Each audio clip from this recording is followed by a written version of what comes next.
Steve,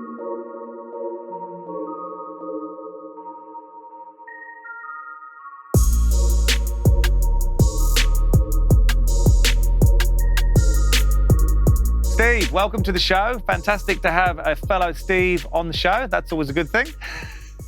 Thanks, Steve. I'll tell you a little secret that I don't think anyone else, I don't think I've ever mentioned this on the show before, but there are three people who work at Live Productions who are absolute testament and paramount to this show being any success. And they're all called Ben. So we've got in the studio, we've got Ben, and Steve. So very entertaining. Remembering names is going to be really simple for this one. Yeah, well, that's good. I'm not good with names, which is not good when you're in my career. But all right, let's talk about wholesale investors. So we have really only known you guys, crikey, what is it? Maybe 2-3 months. Yes. And only started working with you a couple of weeks ago. So for the sake of all the viewers out there, why don't you tell them a little bit, firstly, about maybe Wholesale Investor and what it does, but also then sort of go back to the story and what created it and where you're at right now as a business. Sure. So Wholesale Investor is a platform which connects high net worth investors with high growth emerging companies, and they can be sort of private, pre-IPO and small cap listed. So we've basically built ourselves one of the leading marketplaces globally for that. And we've got basically offices in Australia and also in the UK. And the ecosystem we've built now is just crossing 32,000. So it's an incredible ecosystem of, I suppose, some of the most sort of high profile, whether it be investors, family offices, venture investors, etc. And that database is really sort of concentrated across Australia, Singapore, and also the UK. 32,000. That's quite something. So tell me, what was it that drove you to start there? How long have you been around, and what was the driving factor? So Steve, this is perfectly timed in that this month we're actually celebrating our 13th birthday. So yes. We launched in October 2008. The actual October 4 to October 8 week was the week that we launched. And that week we watched the Dow Jones drop nearly 20%. So whilst that Dow Jones was dropping 20%, everyone was freaking out about the world's financial system collapsing. There we were, like the crazy founders, celebrating our exciting launch about a private equity opportunity that people thought we were crazy about. And funny story, I don't think I've mentioned this too much, but it was actually at our launch party. Someone actually come up and said, do you know who's behind this? Because I think this is one of the craziest times to launch something like this. And then I had to awkwardly tell them that, yeah, it was me. It's quite interesting. If you read I love biographies, so I read a lot of biographies. And most of the best and most successful companies are launched in what could be construed as the worst times, right? And it's funny, all of my companies have been launched at times like that as well, not through design, just through chance. But so I think it's a good omen. Obviously, it must be. Here we are 13 years later. You're across 3 countries. Exactly. You've got 34,000 people. So yes, fantastic. And what was it that made you decide to do that? What were you doing prior, before you sort of started Wholesale Investor? And what made you go, you know what, I'm going to start a business doing this? So my background before WI was really around sort of marketing consulting and also corporate advisory. So I had that sort of unique sort of skill sets in those two areas. And we initially started Wholesale Investor as a magazine, which I think most people sort of don't know or sort of are unaware about. And the reason why we did it is we saw that the ecosystem at the time was tiny compared to what it is now. Like, for example, at that time, all you would see for the first 4 to 5 years of WI, all you'd see in the media is about how startups can't raise money, how there's no investors, and literally it was dominated by a few VC funds. And I remember at the time, the VC funds, the only money that they could raise was money that governments were giving to them. So we saw this opportunity. We knew that high net worths really liked this space, and we knew that this space was very much driven by high net worths investing into private sort of early stage companies. So the logic to us was it was incredibly fragmented, and everyone's focused on success fees. And typically most corporate advisors at that time would only have a network of maybe 50 to 80 people.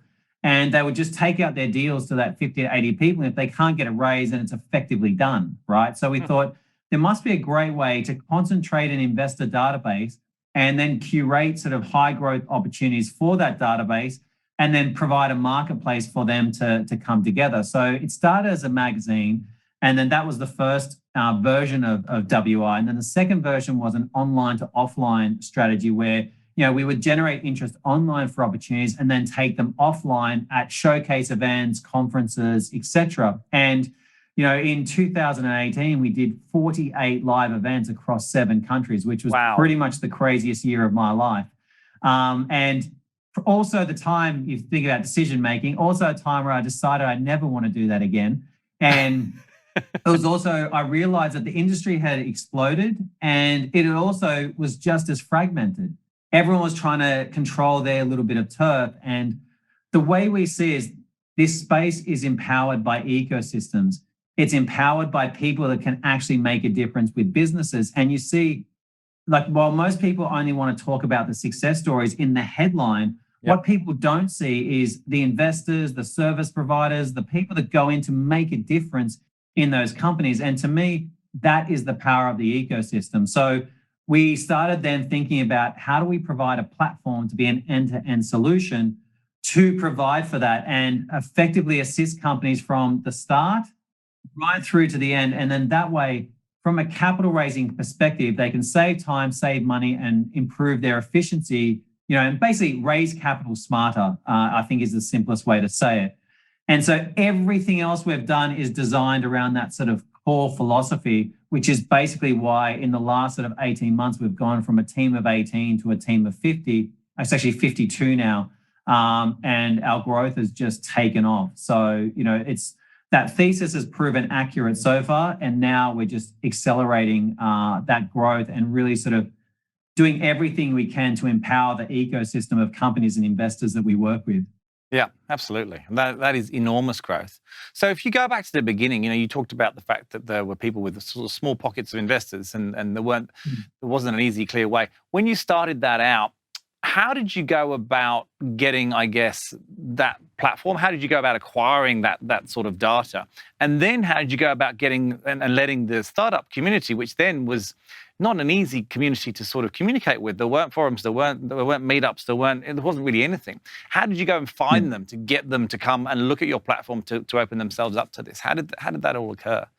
Can't have been easy. Working incredibly hard is the easiest way to say it. But look, launching with a magazine was probably one of the best things that we did because anyone can put up a website, but actually producing a magazine is incredibly hard. Now, we produced the magazine for 4 years and we produced it sort of every 2 months. And what really worked for us is that magazine would go to legal firms, accounting firms, private equity firms, etc., and VCs. The VCs at the time, there was only a few of them. And what would happen is that would be our sort of brand awareness strategy because people would see the magazine and then next thing they'd go and register on our website. So they would be on the coffee tables of all these different places. And that is effectively what kicked off our network effect. And the lucky thing that we realized is that we received, at the time we received most of our referrals from investors. So investors would invest into these companies and then they would think, well, typically when the companies go through their next raise,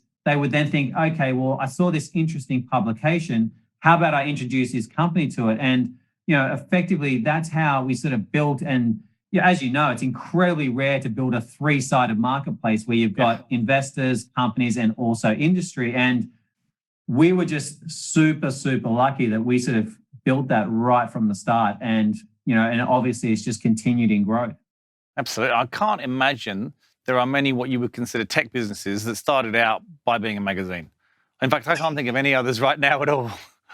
And do you still do a version of the magazine online, or is it your newsletter? I would assume that kind of thing now. But is there still Definitely that sort not. of roots? Nothing like that's all gone. We do a lot of email communications and promotions and so forth. But look, our investment now is really into basically is into software. That's where we invest our money as far as production because really when you invest into software, you're creating an exponential opportunity for the company, for the team members inside the company. And, obviously that's reflected in what's happened from our growth. So this week also, we announced the launch of our AI matchmaking. So I said, as far as we're aware of what we can see, we're one of very few platforms, on the planet that actually uses AI to help match investors with companies. So that becomes another unique component to what we do. And the beautiful thing about AI is it just sits in seamlessly behind the platform, and over time it will improve and get better with matchmaking. And the power of that is relevancy. So let's say you, Steve, right? Yep. For example, if you've got your investor hat on, you're probably not interested in life science companies. You'd probably be interested in HR tech companies, as an example, right? This is the space you're in. This is where you built your career. This is where you've got 20, 30 years worth of networks that you've built up over time. So you know that if you're investing into an early stage company in this space, you don't just bring capital. What you bring is relevancy. And that's more powerful than anything, because you can you can be that person where, so effectively as a founder, you're trying to do meeting after meeting after meeting to get one introduction that can change the trajectory of your business. Yep. Right? That's where someone like you, if you're investing into a company, you can actually change the trajectory of a business because of capital is one component, your 20 years worth of industry networks that you've built up, plus your just general IP that you have, what you've learned about the space and what you know. Those three elements combined add so much more value. So that smarter capital provides so much more value than just capital. And that's why the big investment into AI, because relevancy outweighs, so much more than just money. It's interesting, isn't it? And this is something that I've probably learned in the last couple of years, having sort of embedded myself in the same space as you, is that investment is so much more than just capital if you want it done. And the impact that an investor can have if they are from the domain, understand the domain, or have contacts in the domain is way, way beyond the capital, way, way beyond the capital. And I think it's something that people don't really think enough about. So the AI tool, I love this when you told me about this a few weeks ago. How's that going? Because I think that's, that to me is probably a huge game changer, because I think a lot of investors are unsure. There's a lot of people wanting to get into this. A lot of high net worths want to get into angel investment. There's a lot of people who think this is a really interesting place to put their money as opposed to more traditional methods. And it's become a very common thing, I think, for people to do more than they did before. But they're unsure because there's so many startups, right? So you bring in a tool like that AI. How long has that been running now? So we literally announced the launch of it this week. We've been doing sort of testing of it over the last sort of 3 months. Yep. And now, in the last sort of month is where we've started to see the sort of biggest results come through as far as engagement. And over the next 3, there's some big milestones that we're looking to achieve over the next sort of 3 months that really will allow it to basically feed the platform a lot more data, as well as some updates we're making to the AI itself. So from my perspective, where AI works is the more data you feed it, the better it can provide. So I'm already seeing that as far as some of the recommendations that are coming through to me, because I eat my own dog food. I have my own, I literally was the first company to raise on our own platform. I experience it as a user myself. And I notice in myself is just that consistent now of investors coming into my room that are noting that they've got fintech and also AI, et cetera, as an area of interest for their investment. And the conversations are a lot more straightforward because there's already a relevancy and there's already a match. Fascinating. That's good. It's going to be exciting to see that. Have you fed the historical data that you've had into that? Of course, I had to ask. Yes, we have. So we basically we've been collecting data for the last 8 years as far as the interest of what investors are interested in. So that one of those big milestones I didn't mention is we're going to be integrating. So at the moment, Crisp and WI sit on separate sort of platforms. We'll actually be bringing those together, and then obviously the data will be properly ingested into the platform. So at the moment, effectively what that will do is they'll increase the amount of users on the platform by at least sort of 5 times as a starting point. And then obviously from a recommendation point, the platform will kick off the process. Yeah, cool. Okay. I'm excited to see how this pans out. So one of the things I'm really keen to do on this show is having dealt quite exclusively now with startups and scale-ups for the last 2.5 years, there's still, in my opinion, a lack of education of understanding of what it's like to work in them. There's a lot of people that work in them, and that's fine. But there's now this massive push of, and I was talking about it with someone earlier, corporate people who want to move into this space because they want to work somewhere where they feel they can have more impact, which is great. But their impressions of startups and scale-ups are not always quite accurate. Some believe it's beanbags and free beers. Others believe it's sort of the freedom to do your own projects on a Thursday and all this kind of stuff. What I want to do is really sort of not necessarily destroy that beautiful image, because it's an amazing place to work, but I also want to bring some reality to it. So in terms of your journey the last 13 years, what was probably the hardest thing for you guys to overcome, and how did you do that? And I think this usually highlights to some people how hard it actually is to build a business, and particularly a business that's growing like yours is 13 years on, which is astounding. Yeah. So I'll cover two parts. So we've gone through 3 iterations of who we are, right? As I mentioned, magazine first, then online to offline. The biggest thing we had to do as a company was to basically move away from live physical events. And we went from doing 48 live events in a year to we got it down to about, I think it was like 10 to 12, right? Because we knew that because of how much time and energy doing live events would consume, it wouldn't allow us to progress on our technology investment as much as we wanted. So that's when COVID comes, right? So, go to March 17 last year or March 14, whatever day it was that we had to send team members home. Yep. What was nice about that for me in some ways, the challenge and the nice part was we instantly knew we had to pivot our business, right? Because there was no live events, for us to work towards. And basically, the team got together within 3 days. We've got an incredibly agile team, as you understand with this story. Within 3 days, we pivoted our entire business, and within 2 weeks, we were running our first online virtual conferences. Wow. And and then at that same time, we then started making additional investment. We raised money. We started making additional investments into the actual platform because now it was time to accelerate our development timeline. So that period, whilst that sounds straightforward, that was incredibly tricky because you're basically moving to a new, to effectively a different style of revenue model, which is what we did. At the same time, getting used to working from home. And at the same time is that, bringing people into the company and onboarding them onboarding when they can't actually come into the office. So you put all those different factors together and raising money at the same time. You put all those different factors together and the mental agility created, you'll have no idea. And at the same time, like to give you perspective, we actually started the process of acquiring an Australian financial services license, which, as you can imagine, is not the easiest of tasks. So when we had all those different things going at once, we knew that time was a time to capitalize. We knew that it was a time to hire. We knew that it was a time to progress everything that we had been working on.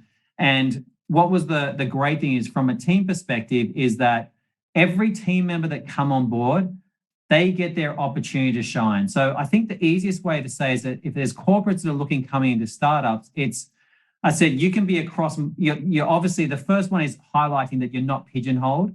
Yep. The second one is highlighting that, you can add value across different areas and your work can have a meaningful impact to the company.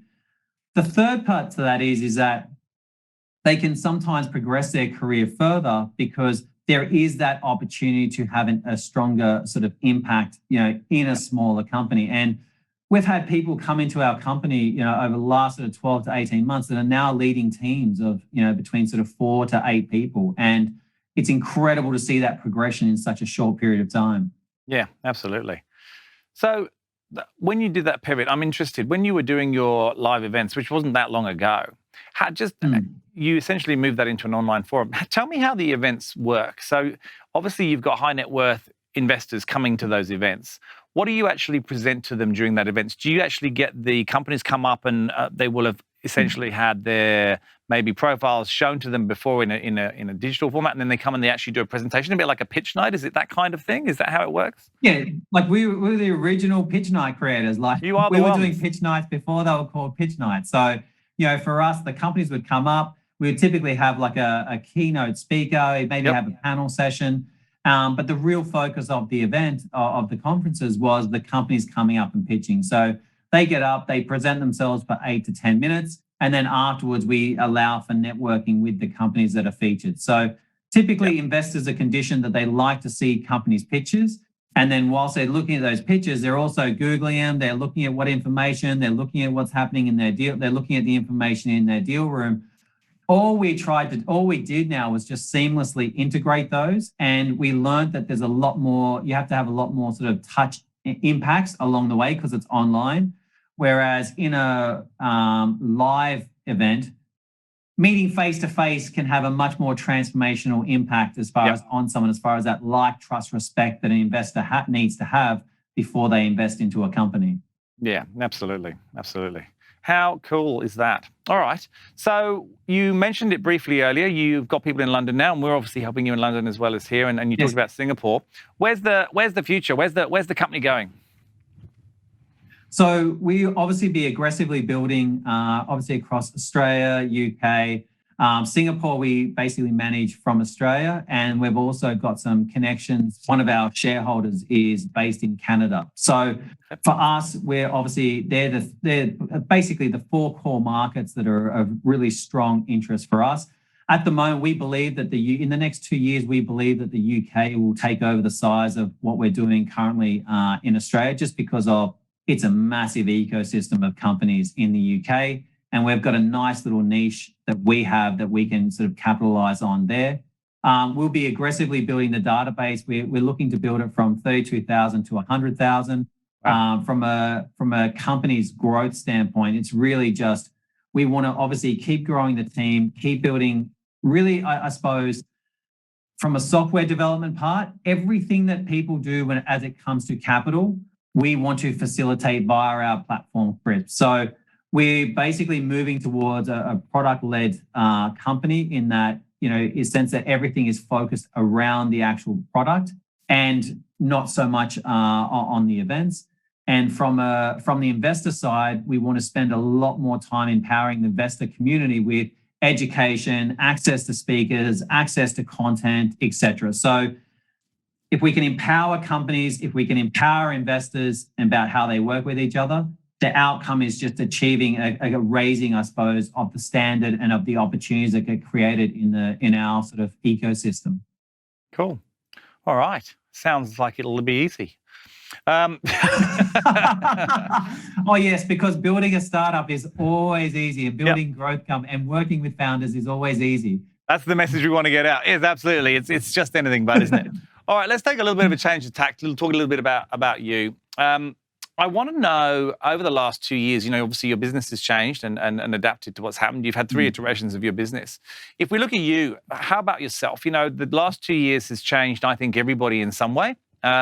Is there any belief that you perhaps had or some sort of, I guess, thought process that has changed during the last 2 years, not necessarily caused by the pandemic, because I don't necessarily think it's always, but I think a lot of, you've been living your life differently, been working from home, more time, family time, all sorts of things have changed. Is there anything that's changed fundamentally about the way you approach your life or a belief that you have? I would just say the confidence in people being able to effectively work from home.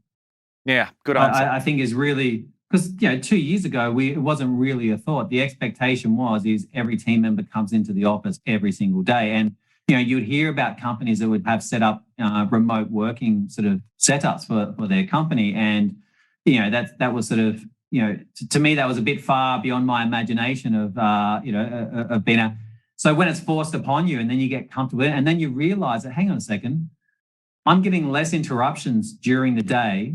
I'm more effective strategically, and I've got more opportunities to work on the business and some of the strategic initiatives that we're working on. I feel I became more effective as well. And also, as far as that, working with the leaders inside the company also become more effective as well, because the people that were putting out good work really got the opportunity to shine, and with sort of less sort of internal noise or interruptions, etc. Interesting. I had a conversation, and I think you're completely right. I had a conversation with a probably 65-year-old partner of a law firm and this was very much at the beginning of COVID, and he was an investor in a legal tech company that we were doing some work with. And he was horrified at this thought. It was when everyone was saying, right, it's coming, this is what's going to be happening. And he just couldn't even imagine it. To him, it was the worst thing in the world. It was the end of the world. He was thinking about retiring, all that kind of stuff. Anyway, I spoke to him about 8 months later. Best thing ever. What was wrong with us? How did we never do this before? Why have we been paying for all this space for all these people? Oh my gosh, he was just, I mean, the turnaround for someone who was so set in their ways, and obviously of an older generation, which not always, but often makes it suddenly more difficult to change. I think I've probably become less resistant to change as I've gotten older, but it was fascinating. And I think the whole world's gone through that. So it was very clear when I asked you that question. That was it. That's the thing that's changed. And I don't think it'll ever go back to how it was. Look, I'm really quite fascinated to see how it's going to evolve and how, it's been forced on us in a very short period of time. I think it would have happened anyway. But it'll be interesting to see when things get back to a new normal, as they call it, where we end up and whether it will continue to evolve or not. Because I think everyone has become more open to change during this period, which can only be a good thing. Only be a good thing. I agree. And look, from a team perspective, there's said that flexibility that different team members have, as it be, if they want to come into the office, that's fine. If they want to work from home, that's fine. I think just putting like simple things that we set up, this is obviously before the previous lockdown was, our philosophy was we start the week together and we finish the week together, so team members would come in on a Monday and team members would come in on Friday. So it gave us that opportunity to connect on Friday afternoons and also to connect during the sort of Monday meetings. And because the office then becomes a collaboration point and sort of, brainstorming and execution and so forth. And really, you, from a leader's perspective, you have the confidence in obviously the work that's sort of being done, but there becomes sort of more focused times for that collaboration and ideation of new ideas and so forth. Yeah, I like that. I've heard a lot of different schemes that people have bought in, but I've never heard the start and finish the week together. I like that. It's got a nice feel to it. It makes a lot of sense.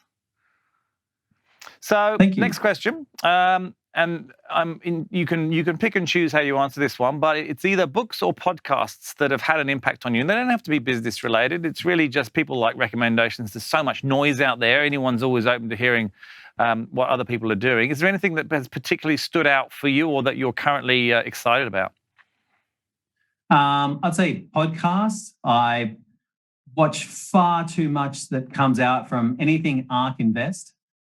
Big fan. So if anyone follows Kathy Wood or ARK Invest, that's probably the information that I enjoy the most. Obviously it's innovation related. It's like, I think what I really like about her podcast and her content is it's really helped simplify into a structure or into the technological platforms. It's helps simplify what I see on a day-to-day basis in a context that I hadn't been able to put together or clearly articulate to others. She's just done an incredible job of that. And, the more you dive into that as an area and the more I see it within our ecosystem of clients, the more excited I get about innovation coming forward. And look, to be blunt, this is probably the most exciting time when it comes to innovation. This next 10 years, you've got some incredible factors of, obviously network effect at play. And, I won't go into too much detail on it, but it's a cool thing to dive into. But the network effect with Metcalfe's law, then you've got Wright's law as well in the role of how some of these innovations, whether it be in genomics or renewable energy, or even in, what's happening in dairy industry. So like there's predictions that the dairy industry will be gone in the next 10 years from a disruption standpoint. And it's incredibly fascinating. Like stuff that me and you grew up with that we understood as the normal could be completely disappeared in the next 10 years. And obviously the other area which fascinates me is the area of crypto. Yep. Yes. And blockchain, obviously, is a technology. I feel like I'm beginning to get my head around. I think I've finally got blockchain. It's taken a while, and I'm beginning to get my head. I'm trying to do it in bite-sized pieces because I try, and the more I get down the rabbit hole, the more I get confused, and then I have to come back again. And but yeah, it's a really there's no question that's going to rule the world in some respect at some point. When probably a little bit longer than everyone thinks. But the dairy thing, I heard someone mention this the other day that dairy was going to be gone. I think they said 15 years, but I find that very hard to understand, particularly my 11-year-old son, who eats more dairy than I think any other human being on the planet. I just don't understand how we can get rid of it. But that would be fascinating topics to listen to, because I guess I'll send you the video to help. To help, because really, they only have to disrupt 3.3% of the ingredients. If you break it down from an ingredient element, all they need to do is disrupt to work on. Same with beef, which is why you see manufacturing, the sort of bioengineering of meat as well. They only need to disrupt 3.3% of the ingredients. When you break it down to that, you think, okay, that's actually a lot less than what I thought. It's a lot. I can understand meat. Meat makes perfect sense to me, right? I can get my head around that, no problem. But the dairy one, do send it to me. I'm interested. All right, last question. So you're obviously growing. We're helping you grow all over the world. So tell us why, if anyone's watching this show, why would someone want to come and work for you guys? Tell us, what is it about WI that makes people want to work there? So people that work at WI, they tend to have a love of the space. So for anyone that loves the innovation space, or wants to, who basically is in a role, but they're sort of going to sort of startup pitch competitions, or reading everything related to startups, or have any ambitions in this area whatsoever, we are in the absolute perfect environment for it. We see everything from the good, the exciting, the bad, the ugly, etc. And there's no faster way to learn or to basically build your skill set or knowledge in this space by working with companies that are actually in the coalface of one of the most challenging times in a company's cycle of raising money. So that's one element. And the second element is the philosophy with us is we love to give people the opportunity to test their own potential about what they can do. So as I mentioned, I said, we've had team members who, for example, one started out as a volunteer at our very last event we held, was a volunteer handing out bags. She now runs all our production for all of our content that comes out. And, we've had a marketing team member come on board and now is managing a team, sort of sits under, I think it's around about sort of 12 people or something like that. Or our head of growth, as an example, came as a BD, sort of just 4 years ago, and now is covering across customer success, sales, marketing, etc. So we want to provide people that have that sort of belief in themselves, their belief in their own capacity that they may not be discovering in their current role. We want to provide that sort of platform to allow that to shine. Fantastic. I love that. And yes, you've got some very impressive young people in your business. There's no doubt about that. I've met quite a few of them, and dealing with them it's been refreshing. As you know, dealing with a lot of fast growth companies is not always wonderful experience, but with you guys so far it's been awesome. So that's fantastic. Mate, thank you so much for coming on. It's good for you to demystify the wholesale investor and people understand what it is. And we look forward to taking you from 50 to 100. Thank you very much, and looking forward to being on that journey with you. Thanks, Steve.